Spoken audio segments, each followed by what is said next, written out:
신약성경 384쪽에 있습니다. 베드로 후서 1장 12절에서 21절 말씀을 한 절씩 교독하고 마지막 21절은 함께 읽겠습니다. 그러므로 너희가 이것을 알고 이미 있는 진리에 서 있으나 내가 항상 너희에게 생각나게 하려 하노라.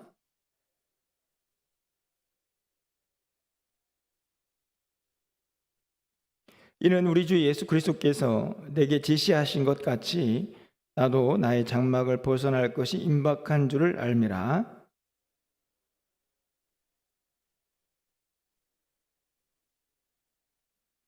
우리 주 예수 그리스도의 능력과 강림하심을 너에게 알게 한 것이 교모히 만든 이야기를 따른 것이 아니오 우리는 그의 크신 위엄을 친히 본 자라.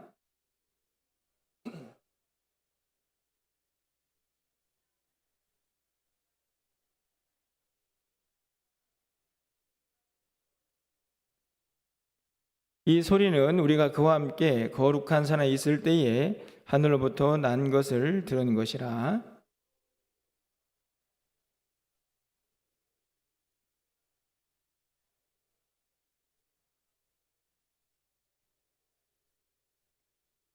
먼저 알 것은 성경의 모든 예언은 사사로이 풀 것이 아니니 예언은 언제든지 사람의 뜻으로 낸 것이 아니요 오직 성령의 감동하심을 받은 사람들이 하나님께 받아 말한 것임이라.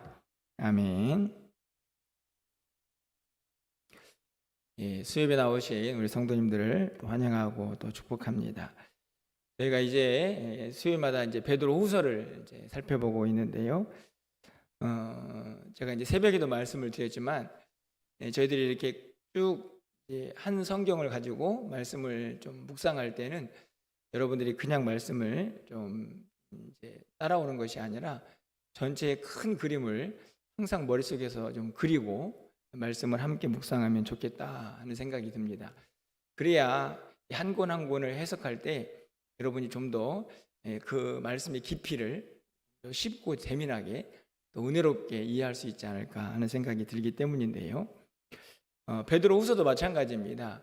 이 베드로 전서가 있고 왜 후서를 또 썼을까 이런 생각을 할 수 있는데 그 이유는 아주 분명하죠. 제가 지난 시간에도 말씀을 드렸지만 이 베드로 전서는 외부에서 닥쳐오는 예수를 믿는 중에 당하는 어떤 고난, 그 고난을 어떻게 이겨낼 것인가의 문제가 핵심이라고 한다면 베드로 후서는 이 외적인 문제가 아니고 이 내적인 교회 안에서의 문제에 훨씬 더 초점이 맞춰져 있습니다. 그것은 다른 것이 아니고 거짓 교사들이죠.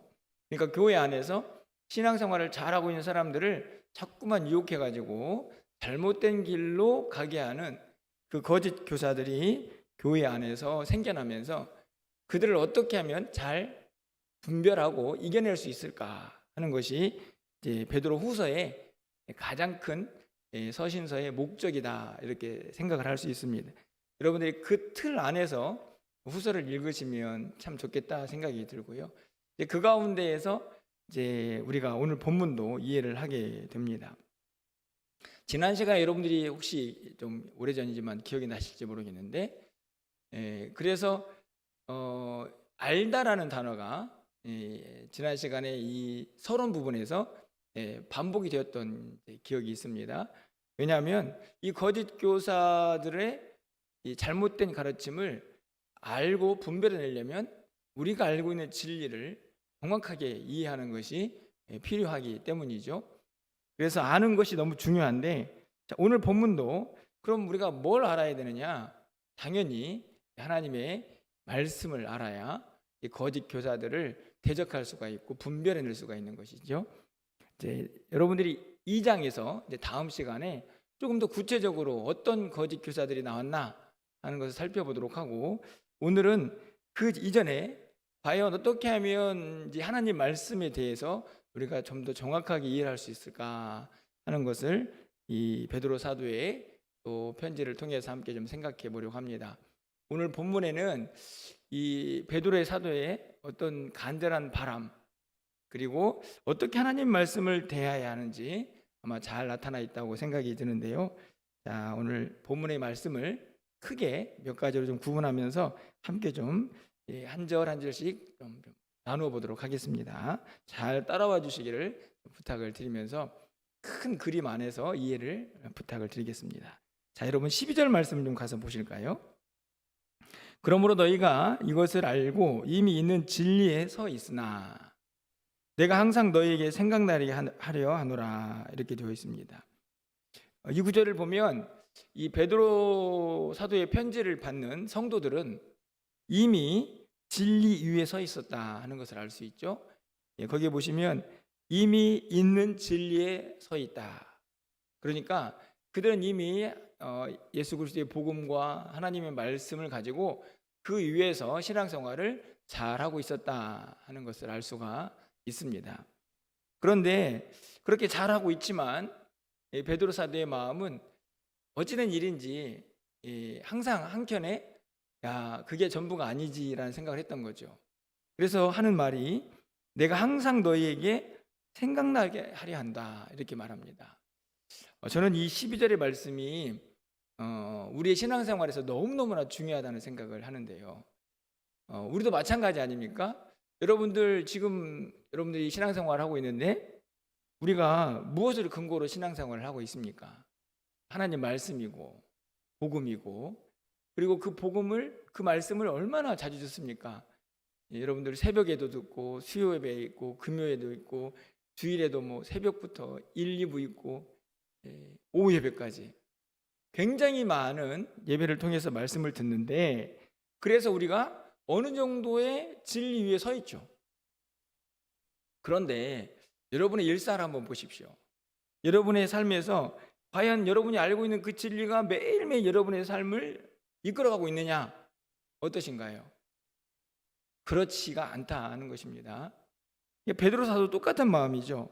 이미 그들이 진리 위에 서 있지만 나는 너희들이 좀 계속 그걸 생각하면서 좀 살았으면 좋겠다. 절대로 잊어버리면 안 된다 하는 그런 마음을 오늘 12절에서 전하고 있는 것입니다. 이런 마음을 가지고 있는 특별한 이유가 하나 있습니다. 여러분 13절 말씀을 가서 보면 내가 이 장막이 있을 동안에, 여러분 질문 하나 해볼까요? 여기서 말하는 이 장막은 뭘까요? 내가 이 장막에 있을 동안에, 여러분이 가지고 있는 신학 지식을 좀 동원해서 베드로 사도가 말하는 이 장막은 뭘까? 바로 우리의 육체죠. 이제는 살아있는 동안에, 내가 이 장막에 있는 동안에 이제는 언제 떠날지 모르는, 14절 말씀도 그렇게 나와 있죠. 그렇게 언제 이 장막을 벗어버리고 하나님 나라에 갈지 모르니, 쉽게 말하면 언제 죽을지 모르니 더 간절해지는 것입니다. 그래서 너희를 일깨워 생각나게 함이 옳은 줄로 여긴다. 여러분들 진리 위에 잘 서 있지만 내가 이제 곧 하나님 나라에 갈 텐데 지금 나의 간절한 마음은 어떻게 되든지 계속 깨닫게 하고 또 생각나게 해서 그 진리 위에서 더 든든히 서 있기를 바라는 마음을 지금 표현하고 있는 것이지요. 15절 말씀도 마찬가지입니다. 여러분 15절 말씀은 이 베드로 사도의 마음을 좀 이해하시면서 함께 좀 읽어볼까요? 함께 읽겠습니다. 내가 힘써 너희로 하여금 내가 떠난 후에라도 어느 때나 이런 것을 생각나게 하려 하노라. 이해 가시죠? 여기까지 이 말씀은 이제 어려움이 없습니다. 베드로 사도의 마음을 다 이해할 수가 있죠. 이제 곧 언제 하나님이 나를 부르실지 모르는데 내가 떠난 후에도 너희들이 계속 생각나가지고 절대로 진리에서 벗어나면 안 된다. 그 이유는 아까도 말씀드린 것처럼 주변에 거짓 교사들이 많이 일어났기 때문입니다. 베드로 사도가 그것을 보고 있으니 이게 떠나가려고 해도 이제 마음이 너무 안타까운 거죠. 야, 쟤들을 어떻게 좀 잘 세워야 하나, 이 성도들을 어떻게 하면 진리 위에서 떠나지 않게 할까 하는 마음이 지금 막 불일 듯 일어났다는 것을 오늘 본문을 통해서 우리가 알 수가 있습니다. 그 마음이 담겨져 있는 것이 생각나게 하려 한다는 거죠. 여러분, 저는 그래서 신앙생활에서 우리가 알고 있는 복음, 진리를 잘 생각해내는 것이 참 중요하다 하는 생각이 듭니다. 여러분들 예수님께서 이 땅에 이제 공생애를 마치시고 부활 승천하신 후에 그 자리를 누가 대신하겠다고 말씀을 하셨습니까? 보혜사 성령님이 너희 가운데 오실 거다 이렇게 말씀하셨죠. 그런데 그분이 오셔서 하는 가장 중요한 일 중에 하나가 바로 이것이 있습니다. 요한복음 14장 26절에 가서 보시면 이렇게 구절이 되어 있죠. 보혜사 곧 아버지께서 내 이름으로 보내실 성령 그가 너희에게 모든 것을 가르치고 내가 너희에게 말한 모든 것을 생각나게 하리라. 그렇죠. 저는 그래서 성령님의 사역도 그렇고 또 오늘 베드로 사도의 마음도 그렇고 생각나게 하는 거 너무 중요하다는 생각을 갖게 되는 거죠. 우리 신앙생활도 마찬가지입니다. 참 안타까운 것은 우리가 이미 알고 있는 이 진리를 견고하게 붙잡지 못하고 일상에서 이게 좀 자꾸 생각나가지고 어떤 이제 어려운 문제나 아니면 또 어떤 신앙적인 문제가 충돌을 하거나 발생을 하면 이것을 말씀으로 착착착 풀어나가면 얼마나 좋겠습니까? 근데 이게 잘 안 된다는 말씀이죠. 베드로 사도도 잘 알고 있는 것입니다. 그래서 생각나게 해야 한다. 성령님도 생각나게 하신다. 바라기는 여러분 일상에서 하나님 말씀을 잘 생각해내셔서 진리와 함께 하시기를 소망합니다. 여러분 그런데 제가 이 생각나게 하다라는 말을 통해서 두 가지를 좀 권면을 드리고 싶은 것은 첫 번째로는 이 영적인 민감함이 좀 있어야 합니다. 생각나는 게 중요한 게 아니고 생각나기도 하지만 야 이게 하나님 말씀이지 내가 이 말씀대로 살아야지라는 어떤 민감함을 통한 결단. 저는 그런 의미에서 이 생각나게 하는 아주 중요한 일 중에 하나가 저는 이 예배라고 생각이 듭니다. 여러분들이 평상시에 말씀을 읽을 때도 그렇고 또 이 예배당에 나와서 설교를 들으면서 우리는 한 번 더 깨닫는 시간이 되고 생각나는 시간이 되죠. 어떤 사람들은 한국 교회는 왜 이렇게 예배가 많냐고 말하는 사람이 있습니다. 진짜 많죠? 새벽도 있고 아까 말씀드린 것처럼 아마 예배가 일주일에 10번은 되는 것 같습니다. 그 이상일 수도 있습니다. 그런데 생각해 보면요, 그 모든 예배 시간을 통해서 우리는 뭘 하느냐? 말씀을 듣고 다시 생각나게 하는 거죠. 그렇지 않습니까? 잊어버리고 살아갈 수 있는 말씀을 이 모든 시간들을 통해서 생각나게 하는 것입니다. 근데 이게 뭐 단순 예배 시간만이 아니고 여러분이 가정에서 말씀을 묵상할 때도 그렇고 여러분이 모든 시간들을 통해서 말씀이 우리 안에서 생각나는 것이 중요한데 그 생각날 때에 그것을 한켠으로 그냥 몰아서 아이고 이런 말씀 필요 없어 아니고 영적으로 민감하게 그것을 받아들여서 그 말씀대로 결단하고 살아갈 때에 이 생각나는 것이 의미가 있고 결국에는 그 생각이 우리를 진리 위에서 더 든든히 서갈 수 있도록 붙잡아 줄 줄 믿습니다. 그 생각나는 신앙생활을 여러분이 이런저런 삶의 방식을 통해서 반드시 이루어갈 수 있기를 소망합니다. 그리고 한 가지 더 말씀을 드리고 싶은 것은 이 베드로 사도의 마음이 좀 있었으면 좋겠다 이런 생각이 듭니다. 이 마음은 다른 마음이 아니고 누군가에게 말씀이 생각나게 하고 싶은 마음이죠. 아까도 말씀드린 것처럼 이 베드로 사도가 이제는 하나님 앞에 갈 날이 얼마 남지 않아서인지 성도들이 눈에 밟혔던 것 같습니다. 내가 떠난 후에도 성도들이 신앙생활을 잘해야 하는데 그래서 자꾸만 생각나게 해야 한다 하면서 이렇게 또 편지를 쓰고 있지 않습니까? 저는 이 간절한 마음이 좀 우리의 마음이었으면 좋겠다 이런 생각이 듭니다. 왜냐하면 우리 주변에도 하나님의 말씀과 거리가 멀게 살아가는 사람들이 있다면 생각나게 해야 하기 때문인데 그러려면 옆에서 누군가가 생각나게 하는 그런 역할들을 해주면 참 좋겠다는 생각이 들죠. 아마 이런 말씀을 드리면 아이고 목사님 저도 신앙생활 말씀대로 못하는데 누구를 생각나게 합니까? 이렇게 말씀을 하실지도 모르는데 성경적인 지식이 풍부하다고 이 말씀을 생각나게 하는 것만은 아닌 것 같습니다. 왜냐하면 성경적인 지식이 풍부한 것도 중요하지만 어떤 면에서는 내가 신앙생활하면서 만난 하나님을 은혜롭게 전하는 것도 말씀을 생각나게 하는 것입니다. 아, 그랬지. 저 성도님의 이야기를 들어보니 나에게도 그런 하나님이 계셨지. 내가 그 하나님 붙잡아야지. 이런 삶의 경험들도 충분히 진리를 생각나게 하는 힘이 있다라고 저는 믿습니다. 그런 의미에서 여러분 모두에게 누군가에게 진리를 생각나게 해서 하나님 말씀으로 함께 살아가는 일에 우리가 조금 더 열심을 내고 그런 사모함을 가지고 살아갔으면 좋겠다 하는 마음을 갖게 되는 것이죠. 왜냐하면 바로 이후에 있는 베드로 사도의 고백이 바로 그의 신앙의 경험을 토대로 이야기를 하고 있기 때문에 그렇습니다. 베드로 사도는 이미 예수님을 쫓아다니면서 많이 배웠겠죠. 그렇죠? 하지만 그 배움보다 더 중요한 것은 그 예수님의 실제 능력을 눈앞에서 목격했다 하는 것입니다. 그 중에 사건 하나가 오늘 본문에 기록이 되어 있습니다. 바로 16절 이하인데 우리가 일반적으로 말하는 변화산 사건의 이야기를 기록합니다. 여러분 16절 말씀을 좀 가서 보시면 우리 주 예수 그리스도의 능력과 강림하심을 너에게 알게 하는 것이 교모이 만든 이야기를 따른 것이 아니요 우리는 그의 크신 위엄을 친히 본 자라. 그렇죠? 이 말씀은 여기서 보면 예수님의 능력과 강림하심을 너에게 알게 한 것, 이제 진리를 막 가르쳤지 않습니까? 교모이 만든 이야기, 이건 누가 만든 이야기일까요? 거짓 교사들이죠. 그들이 이상하게 만들어가지고 전하고 있는 그런 이야기를 내가 전하는 게 아니다. 어떤 이야기인가요?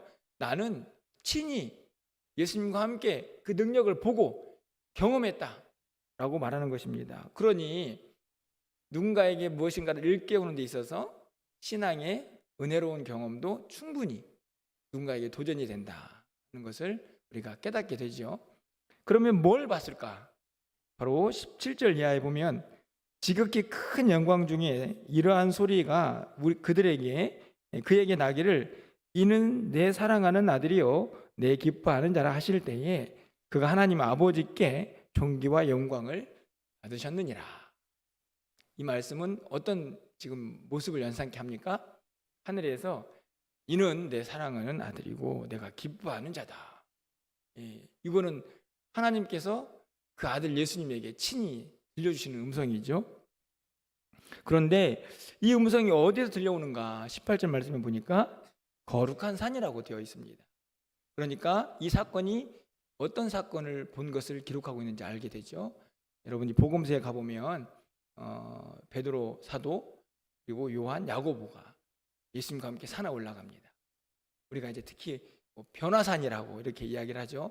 근데 실제로 변화산은 이름이 변화산은 아니고 어떤 산에서 그렇게 주님의 놀라운 형체가 변화된 그 사건을 경험했기 때문에 그 산 이름을 그냥 변화산이라고 하는데 그렇게 이름을 가진 산은 아닙니다. 어떻든지 간에 그 사건을 지금 생각하고 있는 거죠. 여러분, 특별히 이제 마가복음 9장에 가보면 이 베드로와 야고보와 요한이 이제 예수님과 함께 산에 올라가서 거기에서 하늘에서 이 음성을 들려오는 것을 듣고 너무나 황홀한 광경에 여러분이 알다시피 모세와 엘리야와 예수님이 이야기하는 장면을 이 베드로가 목격을 합니다. 얼마나 황홀했던지 뭐라고 얘기합니까? 여기다가 초막 짓고 여기서 계속 머무릅시다 예수님, 이렇게 말했던 사건이 있습니다. 여러분 기억나시죠? 그때 하늘에서 똑같이 이런 소리가 들려왔습니다. 오늘 본문에 있는 17절 말씀과 비교해 보시면 마가복음 9장 7절 말씀에 이렇게 기록이 되어 있습니다. 자, 화면을 통해서 함께 좀 보겠습니다. 읽겠습니다. 마치 구름이 와서 그들을 덮으며 구름 속에서 소리가 나되 이는 내 사랑하는 아들이니 너희는 그의 말을 들으라 하는지라. 그러니까 지금 이미 이 산에서 경험한 놀라운 사건을 내가 만난 예수님이 이런 분이다라고 선포를 하고 있는데 그 선포는 이 교묘하게 말을 만들어낸 거짓 이 교사들하고는 비교가 안 되고 나는 예수님을 직접 쫓아다니면서 배우고 본 사람이야. 예, 물론 이제 이 말씀은 이 자신의 어떤 사도성의 어떤 신뢰성도 드러내고 있지만 실제적으로는 내가 경험한 예수님을 자신 있게 전하면서 제발 좀 이상한 소리 하는 사람들에게 유혹당하지 말라고 권면하고 있는 내용이기도 합니다. 그러면서 19절에서 이렇게 이제 기록을 하죠. 또 우리에게는 더 확실한 예언이 있어 어두운 데를 비추는 등불과 같으니 날이 새어 샛별이 너희 마음에 떠오르기까지 너희가 이것을 주의하는 것이 옳으니라. 이렇게 되어 있습니다. 이 말씀은 다른 말씀이 아니고 이미 이제 베드로 사도가 이 거룩한 산에서 이 변화되는 예수님의 모습을 보고 그것을 친히 목격한 다음에 예수님이 누구신가를 알게 되었죠. 그래서 지금 이렇게 분명하게 메시지를 전하고 있지 않습니까? 그런데 그게 전부가 아니다. 그 예수님이 하나님의 아들이라는 사실은 내가 거룩한 산에서 경험하는 것으로 끝나는 게 아니지. 그러면서 19절에서 뭐라고 말씀하냐면 더 확실한 예언이 있었다. 이 더 확실한 예언은 뭘까요? 구약 성경에서 이미 예수님이 이 땅에 메시아가 이 땅에 오실 것을 계속 반복해서 한 이야기가 있었다는 것을 가르쳐 줍니다. 이제 그 말씀이 점점 더 어두운 데에서 비추는 등불과 같이 선명하게 나타나게 된 것이죠. 쉽게 말하면 구약 성경에서는 확실한 예언의 말씀이 희미했지만 예수님이 이 땅에 오시면서 마치 등불이 밝혀진 것처럼 그 예언의 말씀이 선명하게 드러났습니다. 하지만 좀 더 확실하게 그 말씀이 성취되는 것은 오늘 19절 하반절 말씀 보면 날이 새어 샛별이 너의 마음에 떠오를 때까지, 이건 예수님의 재림 사건을 이제 이야기하는 건데 지금 이제 중간에 있기 때문에 그렇습니다. 예수님 오셔서 구약의 예언보다는 훨씬 더 밝은 빛을 우리가 갖게 되었지만, 그래서 더 많은 지식을 갖게 되었지만 궁극적으로 그것이 완성되기까지는 예수님께서 다시 오셔야 하기 때문에 그때까지는 뭐 하라고요? 주의해라. 이게 맞는 이야기죠. 그때까지는 믿음 지키면서 진리에서 떠나지 않도록 항상 생각해야 한다 하는 이야기가 이어서 기록되고 있는 것입니다. 어떠신가요? 여러분 19절 말씀까지 이해하는데 전혀 문제가 없으시죠?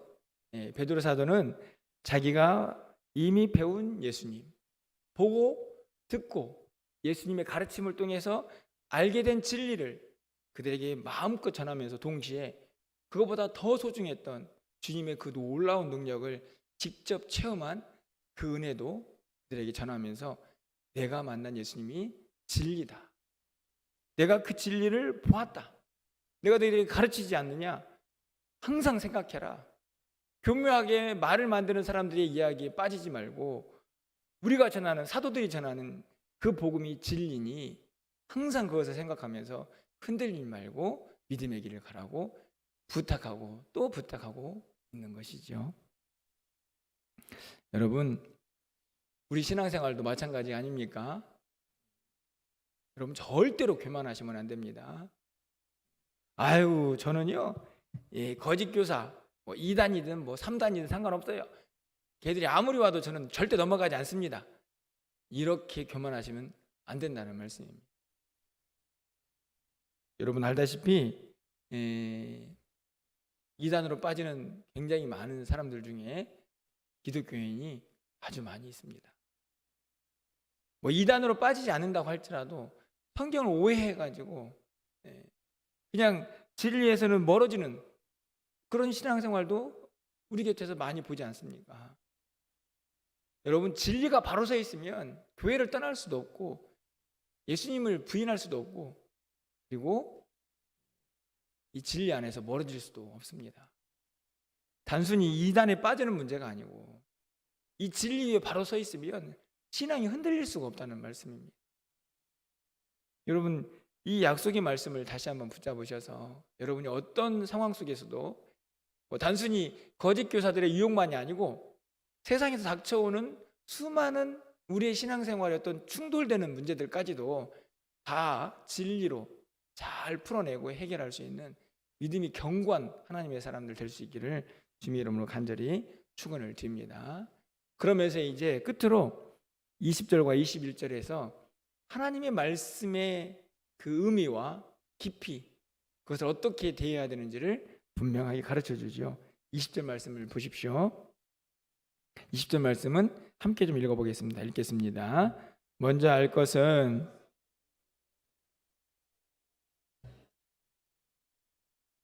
여러분 사사로이 풀다, 이 말은 이해하시죠?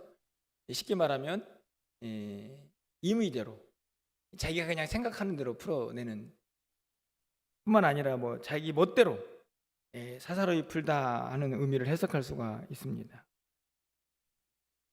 결국은 이렇게 사사로이 풀면 당연히 진리를 왜곡하게 되겠죠. 하나님의 말씀과는 거리가 멀게 그것들을 해석하고 결국에는 심각한 문제에 직면을 하게 됩니다.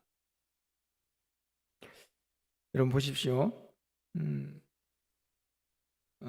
여러분들이 알다시피 이 땅에도 많은 이단들이 있고요. 그리고 또 이 기독교 안에서 나오는 이 말도 안 되는 이단들이 있지 않습니까? 다 어떤 해석이냐면 다 사사로이 해석을 하는 것입니다. 그러니까 자기 마음대로 성경을 풀어가지고 그냥 그것을 짜집기 해서 마치 그것이 진리인 것처럼 가르치고 사람들을 이제 엉뚱한 대로 끌고 가는 것이죠. 얼마나 무서운 일인지를 알게 되는데요. 여러분 21절 말씀을 좀 가서 보십시오. 예언은 언제든지 사람의 뜻으로 낸 것이 아니요 오직 성령의 감동을 받은 사람들이 하나님께 받아 말한 것입니다. 이렇게 되어 있습니다. 하나님의 말씀은 어떻게 우리에게 전해졌는가를 잘 설명하죠. 성령의 감동을 받은 사람들이 하나님께 받아서 말한 것이다. 이것이 성경입니다. 그러니까 성경의 진짜 저자가 누구라는 이야기죠? 하나님이신 거죠. 사람은 뭘 한 것입니까? 베드로 사도도 마찬가지죠. 뭘 한 거죠? 하나님의 말씀을 받아서 전해준 사람이라는 뜻입니다. 그러면 성경은 누가 해석하는 게 가장 맞습니까? 여러분, 성경의 저자가 누구라고요? 하나님이시고 성령님이시고. 그러면은 누가 성경을 해석하는 게 가장 정확할까요? 여기 앞에 서 있는 목사가 해석하는 게 정확한 게 아니고 성령님이 해주셔야 합니다. 그래서 여러분이 꼭 기억하셔야 할 것은 성경은 성경이 해석할 때 가장 정확한 해석을 할 수가 있습니다. 여러분들이 말씀을 깊이 묵상해야 되는 이유가 있습니다. 성경은 성경이 해석하게 하려면 여러분들이 말씀을 잘 찾아서 그 말씀들을 잘 이해하는 훈련들을 해야 하기 때문이죠. 여러분 보십시오. 오직 성령의 감동을 받은 사람들이 그 감동을 받아서 우리에게 전한 말씀이 하나님의 말씀입니다. 이 사실을 너무나 잘 가르쳐준 사람이 바로 디모데 후서를 쓴 바울 사도죠. 여러분 디모데 후서 3장 15절 말씀을 보면 이렇게 기록이 되어 있습니다. 또 어려서부터 성경을 알았나니 성경은 능히 너로 하여금 그리스도 예수 안에 있는 믿음으로 말미암아 구원에 이르는 지혜가 있게 하느니라. 성경은 구원에 이르는 지혜가 있습니다. 그 말씀 안에. 그리고 이어지는 16절 말씀. 모든 성경은 하나님의 감동으로 된 것으로 교훈과 책망과 바르게 함과 의로 교육하기에 유익하다. 여기 보면 분명하게 말씀하죠. 모든 성경은 하나님의 감동으로 되었다. 오늘 21절 말씀에 보면 오직 성령의 감동을 받은 사람들이 쓴 성경. 동일한 말씀이죠. 그러니까 아까 말씀드린 것처럼 성경의 저자는 하나님이시니까 이 성경을 정확히 이해하려면 성령님의 도우심을 받고 하나님의 말씀으로 그 말씀을 해석해야 한다는 것입니다. 저는 바라기를 모든 성도님들이 그냥 하나님 말씀에 전부 다 박사가 되면 좋겠다. 그런 생각을 항상 갖습니다. 그런데 여러분이 너무 바쁘시잖아요. 일상이 너무 바쁘고 그래서 저 같은 사람이 잘 풀어가지고 성경을 해석한 내용들을 잘 정리해서 이렇게 열심히 가르치고 있는 것입니다. 그러니까 그것을 잘 기억하시면 여러분에게 아까도 말씀드린 것처럼 진리 위에 서서 그것을 생각나게 하고 거짓 이단들의 가르침이나 교사들의 가르침도 이겨낼 힘을 길러내는 것이죠. 제가 바라는 것은 그냥 성경을 너무 은혜 받는 일에만 집중해서는 안 된다는 말씀입니다. 물론 은혜 받으셔야죠. 그런데 그것은 우리의 신앙을 성장시키는데 물론 도움이 되겠지만 이 단단한 교리 위에 우리를 세우는 일에는 조금 부족한 점이 있을 수 있습니다. 왜냐하면 이 진리를 깨닫고 성경을 해석하는 일은 굉장히 이성적인 작업이어야 되는데 이 은혜 받는 일은 상당히 감성적인 부분이거든요. 물론 이 둘이 구분된다는 말씀은 아닌데 사실은 우리가 그런 위험에 빠질 수 있다 하는 것입니다. 조금 어렵지만 여러분 말씀을 좀 정확하게 말씀 안에서 풀어내는 훈련들을 조금 더 열심히 해보겠다고 좀 다짐하는 시간들이 되었으면 좋겠다. 이런 시간에나 여러분에게 이렇게 말씀을 드리지 언제 제가 말씀을 드리겠습니까? 왜냐하면 그거 없으면 자꾸만 사사로이 해석을 하려고 하니까. 여러분 성경 말씀이 쉬워요 어려워요? 네, 갑자기 요자가 나와서 죄송한데 여러분 쉽습니까 어렵습니까? 쉽기도 하고 어렵기도 하죠. 쉬운 말씀은 쉽고 어려운 말씀은 어렵고. 그런데 사실은 어려운 부분도 많이 있습니다. 그렇죠? 여러분 그런데 어려운 말씀도 물론 있죠. 그래서 사실은 저희들 같은 경우도 어렵고 도저히 이해가 안 되는 부분도 있습니다. 성경에는 이 난해라고 해가지고 인간으로 이해할 수 없는 부분이 있어요. 왜냐하면 하나님의 말씀을 어떻게 인간이 다 이해합니까? 그런 부분은 그냥 어려운 대로 두시면 됩니다.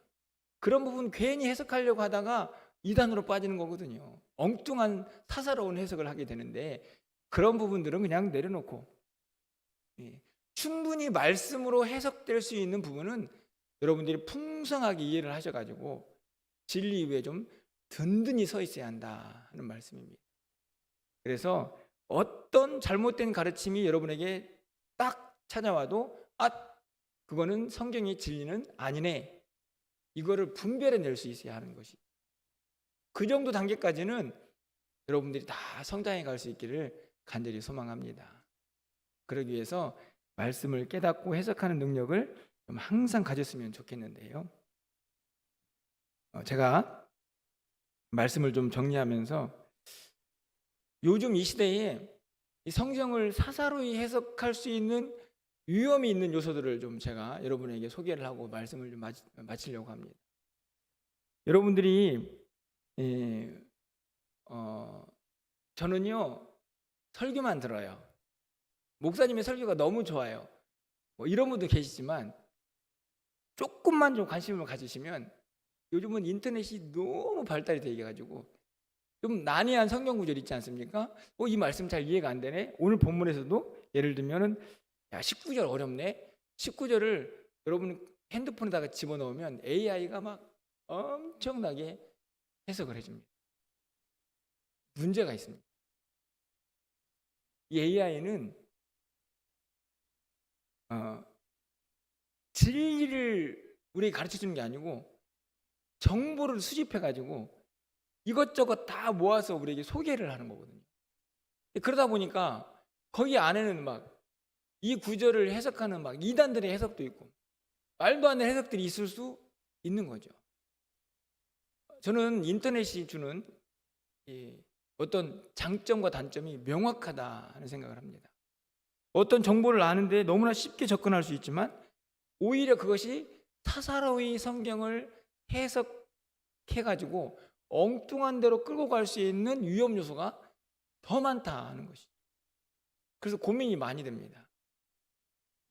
설교만 들으세요 라고 할 수도 없고 열심히 검색하고 연구하세요 라고 할 수도 없고.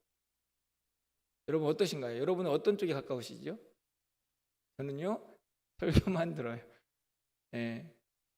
물론 설교가 듣는 것도 사실은 매우 중요한데 여러분에게 미리 말씀을 드리는 건 아까 얘기했던 것처럼 인터넷에서 어떤 정보를 얻으실 때에는 매우 유의해야 한다는 것입니다. 저도 가끔은요, 이제 어려운 구절들이 있으면 다른 사람들은 뭐라고 해석하나 하려고 검색을 해보거든요. 근데 검색해서 한참 보다 보면 여호와 증인에서 해석을 해놓은 해석을 보기도 하고, 하나님의 교회에서 이 본문을 해석해 놓은 해석을 보기도 합니다.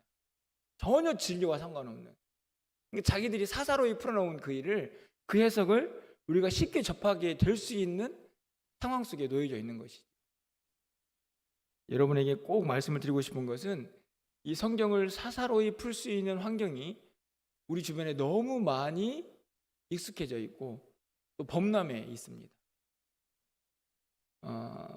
설교만 듣고 그리고 말씀을 여러분이 개인적으로 묵상하시는 분들한테는 조금 거리가 있는 이야기일 수 있겠지만, 조금 더 말씀을 연구해 보겠다고 인터넷을 검색하거나 또 여러 가지 정보를 수집하는 분들이 있다면 사사로이 푸는 문제에 대해서 항상 심각하게 접근할 수 있는 지혜가 필요한 세상이다 하는 것을 여러분에게 꼭 좀 말씀을 드리고 싶었습니다.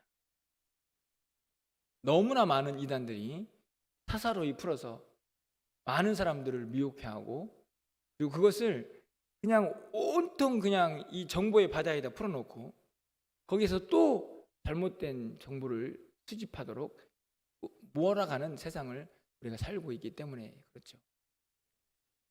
제가 보기에는 베드로 사도가 살았던 당시보다 훨씬 더 사사로이 성경을 풀어낼 수 있는 위험 요소가 더 많은 세상에 우리가 살고 있다 하는 것을 깨닫게 됩니다. 여러분들이 항상 성경 말씀을 깊이 묵상하되 성경이 풀 수 있도록 여러분이 늘 유의하시고, 뿐만 아니라 하나님 말씀을 읽을 때에는 성령의 도우심을 받으셔야 합니다. 하나님 지혜를 주십시오. 잘 깨닫게 하시고, 그리고 깨달은 대로 하나님 생각나게 하시고, 생각난 대로 살아갈 수 있도록 도와달라고 여러분이 늘 기도하실 때에 성령 하나님께서 분명히 우리를 도와주셔서 진리 위에 바로 서게 하실 줄 믿습니다. 오늘 본문은 어떻게 보면 베드로 사도의 간절한 소망이 담겨져 있습니다. 성도 여러분, 절대로 거짓 교사들에게 넘어가시면 안 됩니다. 저는 이제 곧 장막을 벗을 때가 얼마 남지 않았는데, 그동안에 내가 가르친 진리, 내가 보고 들은 그 예수님의 놀라운 능력들을 다시 한번 생각나게 합니다. 절대로 잊어버리지 마시고 이 진리 위에서 닥쳐오는 모든 유혹들을 이겨내십시오. 이렇게 권면하는데, 이 바람이 사실 저의 간절한 바람이기도 합니다.